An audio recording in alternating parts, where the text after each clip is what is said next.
The workshop in Universitat de Cheste was a great experience. We could meet international architecture students and work together. We were split up in teams to analyze the building by drawing. Each one focused on a particular aspect of the architecture of the chapel and the paranymph.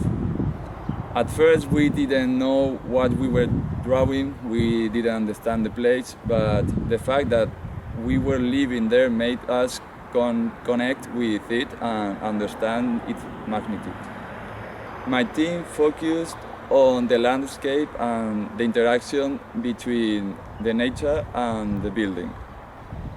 We realized the chapel seemed to hide in the vegetation, so to make it more integrated in the place, we could put vegetation inside the ring surrounding it.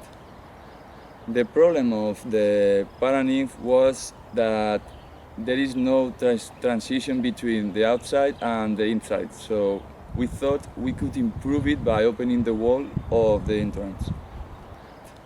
Hi, what's up? We just came back from the DOCOMOMO workshop in Cheste. Yeah, it was so interesting, and we were the responsibles of the structural and constructive research. Yeah, just by drawing, we realized how special this place is, and we had so much fun. Yeah, first of all, we needed to discover all the layers of the chapel just by saying at it. Yeah, with any additional information, like we didn't have any plans or constructed details. But I think the most interesting thing we saw was the paranymph. Yeah, it has such a weird structure, and we were so excited to discover how it worked.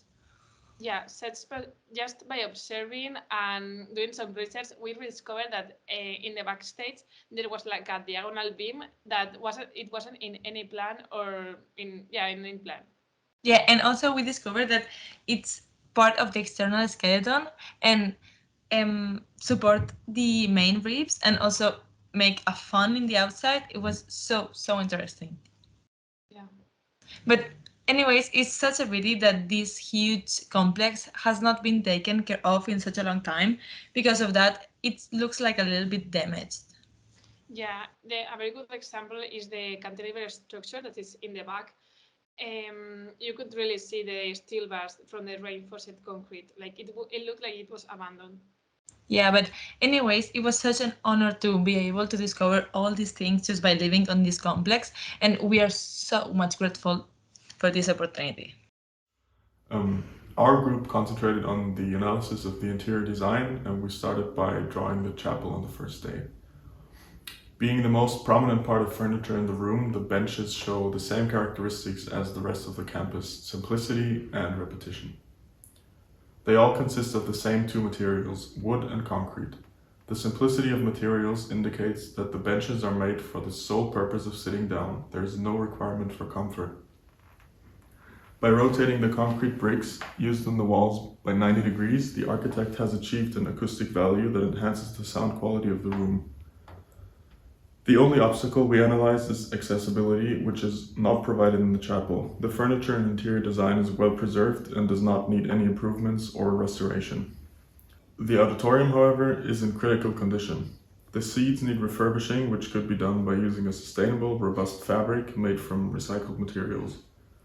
A new additional lighting concept that supports the existing one and makes it more versatile, for example through partial lighting of the room, could be installed to meet multiple uses of the hall.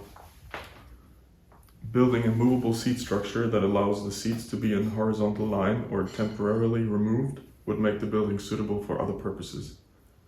Signs that are leading the way to the rows of the seats could be digitalized or lit up to be seen in the dark. The auditorium has the same problem with accessibility as the chapel, and it needs ramps and elevators. We believe that it is important to distinguish the old from the new, depending on the object. Nevertheless, the architectural heritage must be preserved and recognizable.